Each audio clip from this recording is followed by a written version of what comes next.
for what every other person in this platform has done. I've listened to John Alan Namu. I've listened to my friend, we call him impeachment lawyer, Njenga, and the many other speakers who've spoken before. And I can see everybody who is on this platform is not just here to give a mere rhetoric and speak. They have made a meaningful contribution in this process. And for that, me and many other Kenyans are saying thank you, because it is that little contribution, that big contribution, that is making Kenya a better place. Because if people like you did not come out, this country would be a horrible place. May God bless everyone who has in any way just come out and done something to help somebody who needed their help. Thank you very much. Thank you for your humble and humbled. And indeed, we. Thank you, General Member LSK. Good evening, Madam President. Thank you for hosting that particular space. And good evening to the rest of the patriots who joined here in to be part of the noble cause. Well, I would dive right into the deep waters by first opening my submissions by saying that anyone who has ever read, not just read, but understood history will never, ever trust politicians. The next quote I will borrow from Boniface Mwangi, the People's Watchman, a great patriot who has been part of this cause. He said, I think that's one of his pinned tweets. He said that other countries are mafias, but in Kenya the mafias have a country. So that is the difference, and that's the kind of stalemate disease that we're trying to find its cure throughout the peaceful protest that we've seen over time, and which have yielded to a bit of progress, much more to be done, but we can say it was a noble cause. So I was to respond on the IEBC question, and I just like to give you a background. We've had around three bills actually on IEBC. The first bill was the IEBC Amendment Bill number 49 of translated into law around January last year, and this paved the way for the the select panel.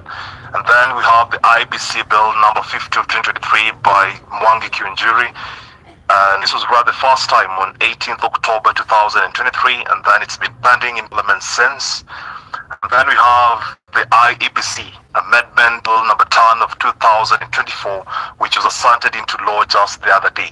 Okay, and then there is a legislative proposal. For those of you who may not know, around April, Parliament, the National Assembly that is, set aside a session, an entire session, to discuss two proposals. One by Alice Njenga on the delimitation boundaries, which is of critical importance, is about the IEBC Amendment Bill. So what my interest will be on this IEBC Amendment Bill is still a legislative proposal. It's not yet a bill published for to undergo the legislative process, but it is a proposal. So what this particular bill, which I think our uproar should equally be focused on with the same energy as we focused on other things, is that this particular legislative proposal is meant to give powers to the IEBC CEO, that is Hussein Marjan, the secretary or the head of the secretariat, that the secretariat can actually conduct elections in the absence of the apex policy making organ of IEBC, that is the 7 commissioners. So for me that is a tragedy waiting to happen. It was a proposal meant to be there by design. So I don't know if it will be published into a bill, but in as much as the Speaker of the National Assembly designated a time and day for discussion of this particular proposal, that it means it is likely to be published as a bill. So that is the background I need to give you. So focus on the recently enacted bill, that is the IEBC Bill number 10, now an Act of Parliament.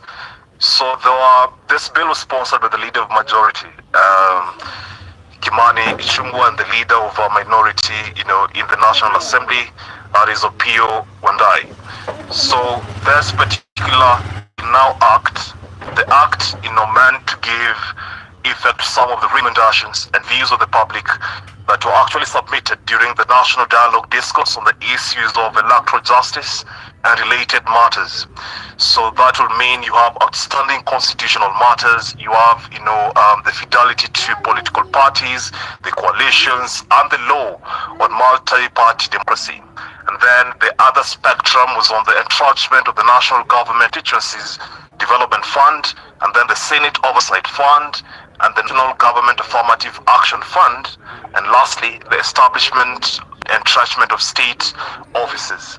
So this act, when it was a bill, its main purpose was to amend the IBC Act number 9 of 2011 to clean up this particular act by deleting what the sponsor termed obsolete provisions. They meant that this particular bill, now act, it meant to make some consequential amendments intended to align itself, with that act, the number 9 of 2011, and the judgment of the High Court, in Katiba Institute and 3 others versus AG, and 2 others which I know my learned colleague who is on the panel will equally touch on. And then, where the High Court actually held that, certain provisions of the Act were actually unconstitutional, okay? And then now the Act, bill, it further meant to amend Section 6 of the IBC Act number 9 of 2011 and include experience in accounting or information and communication technology as requirements or additional professional qualifications for appointment as a member of the IBC Commission, right? And then lastly, this act bill, it further meant to amend the first schedule of the IBC Act number 9 of 2011, which is the critical and most important fulcrum of this particular discussion, to increase the number of members of the select panel from 7 to 9. So keep in mind that the IEBC bill act that was signed into law last year in January, by the head of state had, the 7 members. So this particular act enacted the other day increased this number to 9 in order to accommodate what again the arguers and the sponsors of this particular act bill to accommodate a wide spectrum of stakeholders and interest group, right? And the last amendment that this particular act sought to cure was to replace the current 5th schedule with a new and updated schedule. So when you look at how this act is actually wired, so my focus will be on the select panel, because as it then was, it was about having representative from the Law Society of Kenya. That was one, and then you had representatives from PSC. You had representatives from one man nominated by PSC. You had one person nominated by the political parties liaison committee.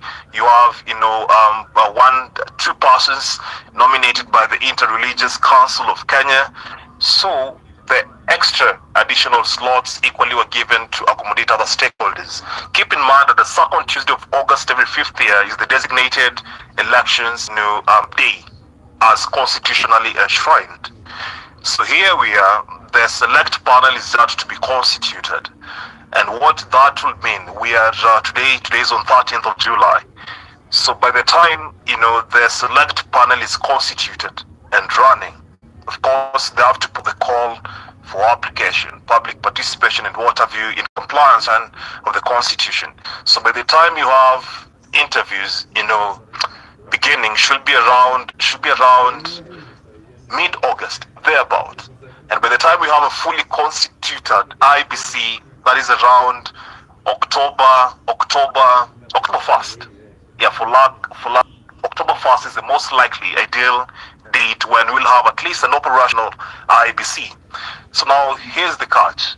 when you look at Article 104, because the conversation right now across the country is about right of recall. I mean, how do you recall your members of parliament, the dissolution of parliament here and there?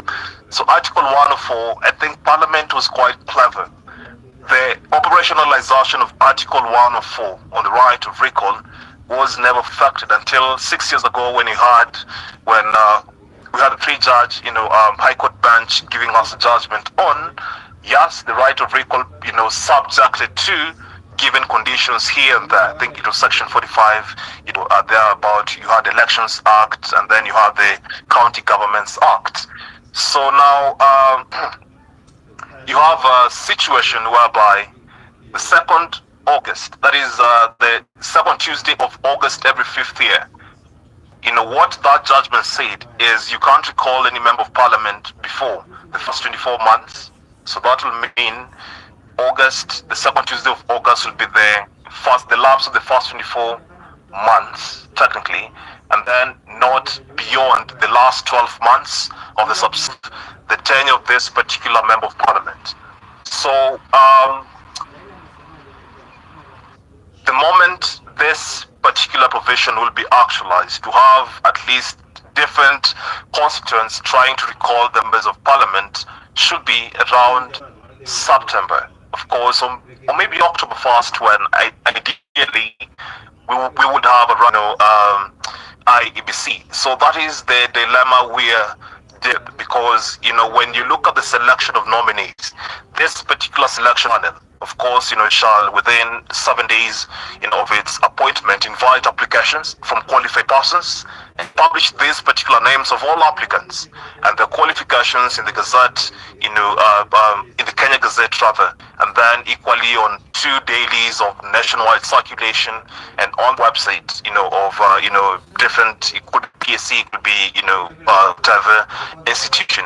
And then on this select panel, the 9-member select panel, moving from the 7-member. And keep in mind that the moment this particular act was signed, in this particular bill, the IBC bill number 10 of 2024 was signed into law, then the prior, select panel, their tenure ceased to be operational. Okay, so now the interviews, again have to be conducted in public, and I hope, media will actualize, this.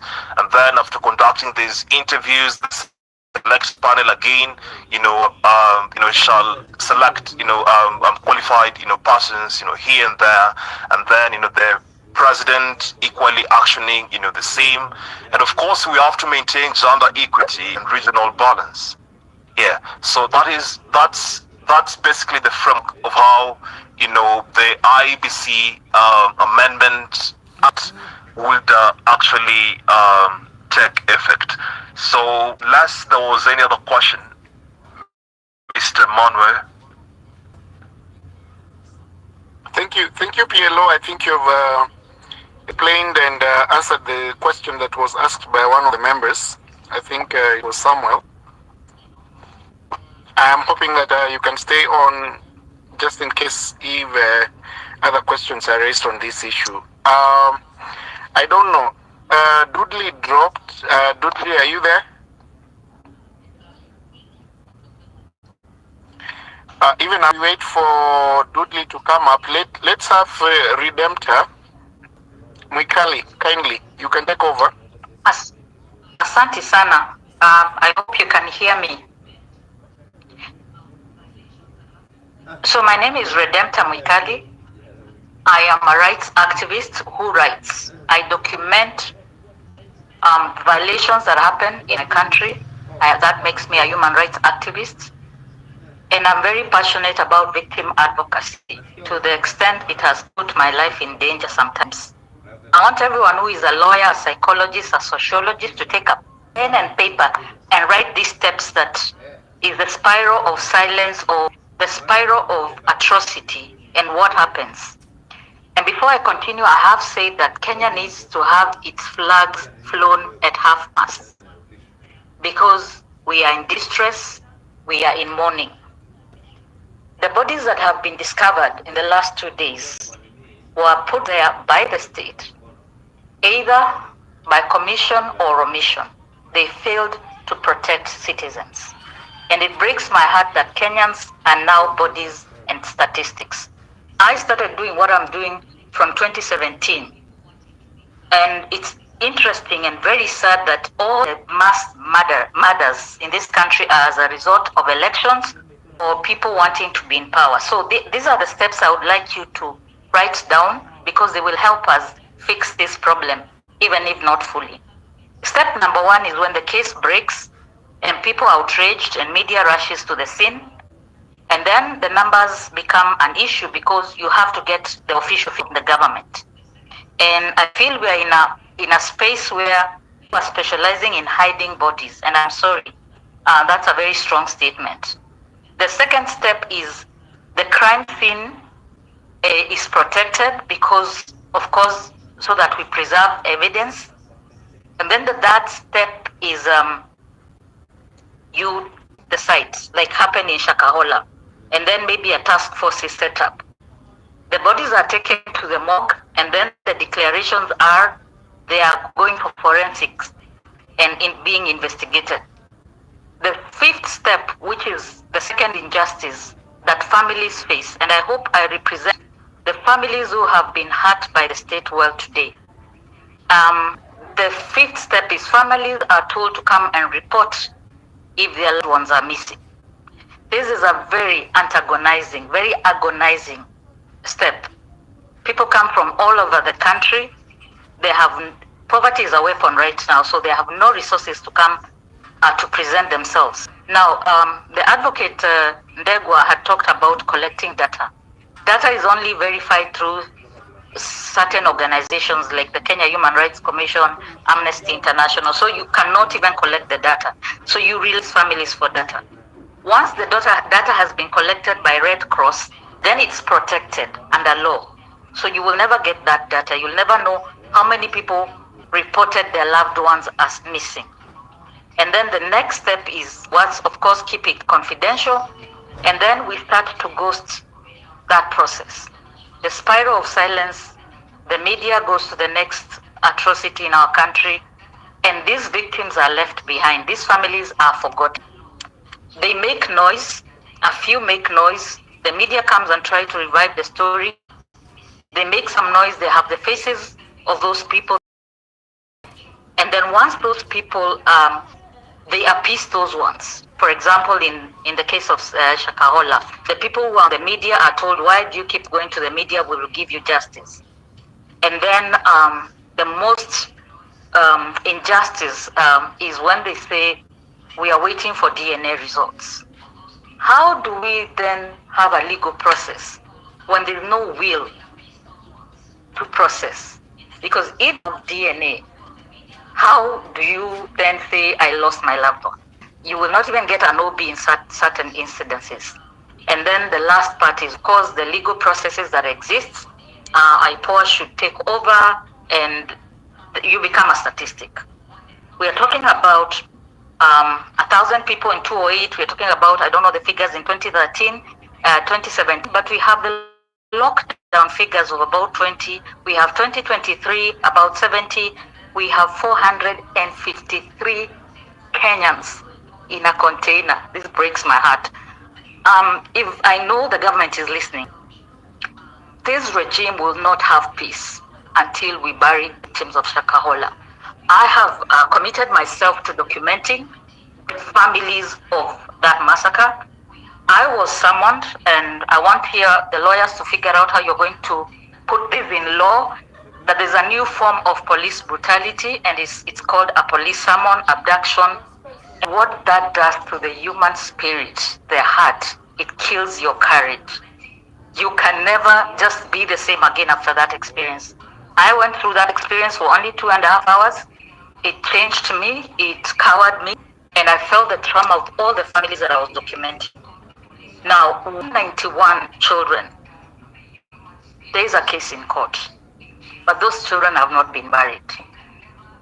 Spiritually, because we have a president who says he's spiritual, we will not get closure and we start burying the people we kill.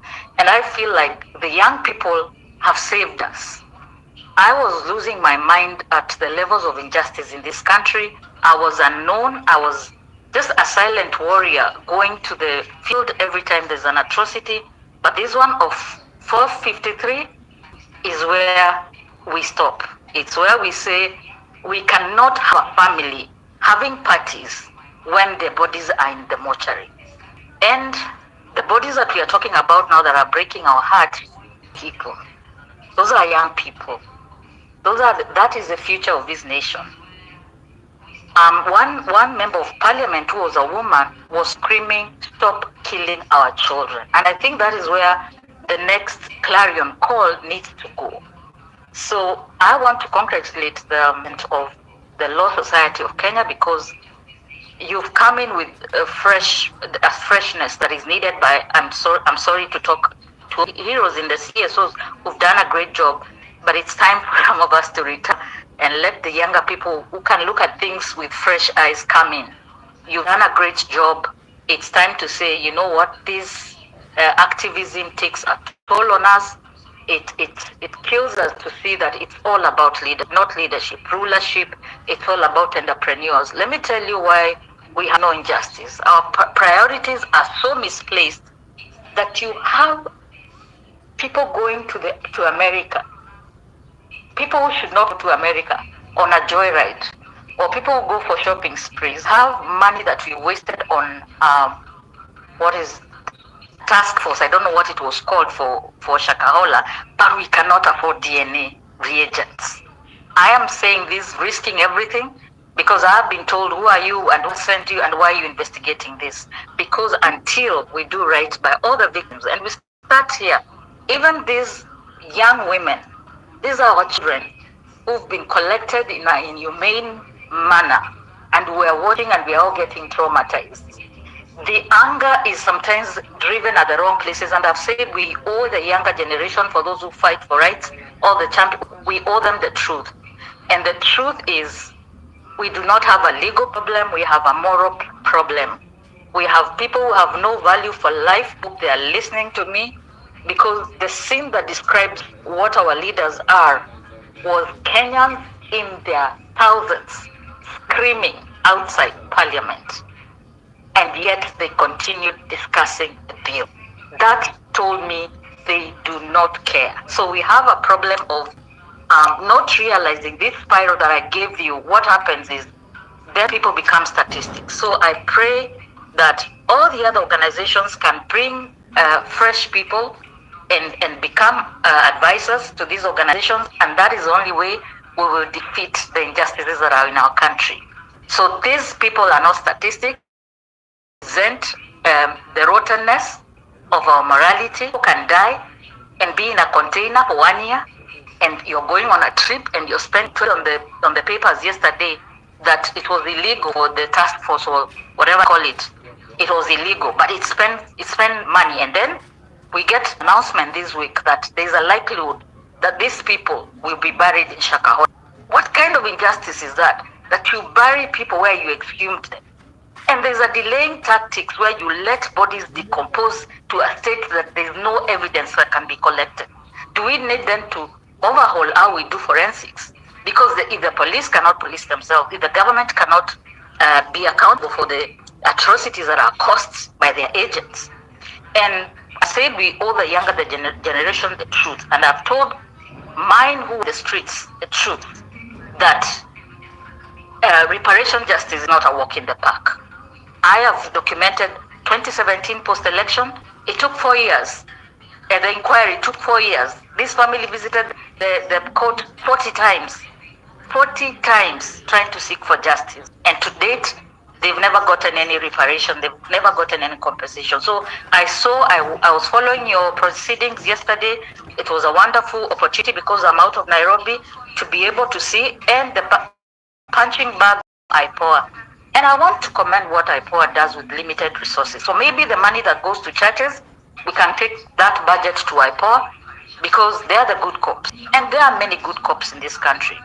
What is happening in our society is a representation of light and dark, evil and good. And I believe evil always overcomes. So let's think about the evil. Good always overcomes evil. And we shall reclaim our glory as people who fear God, because when you have blame games, and you politicize death, and you start saying our enemies did this and dump bodies, you have failed to protect those young people. We've seen those videos from 2023. Those videos have traumatized us, and I can't begin to imagine what it feels like to be IPOA, or to be IPOA, because these people's lives are also at risk. When the young people were talking yesterday and saying, IPOA, come to us, we can't come to you, lives are also at risk. It's become a 1,000 ways to die to be a champion for justice in this country. But we are unrelenting, we care. I'm here to represent all those families, from the ones I've interacted with from 2017, to say there's hope in this country. The young people have given us hope again. Don't know about our histories of injustice. We can start writing afresh. And I wish every champion of justice, every patriot, every person of goodwill, I wish them well.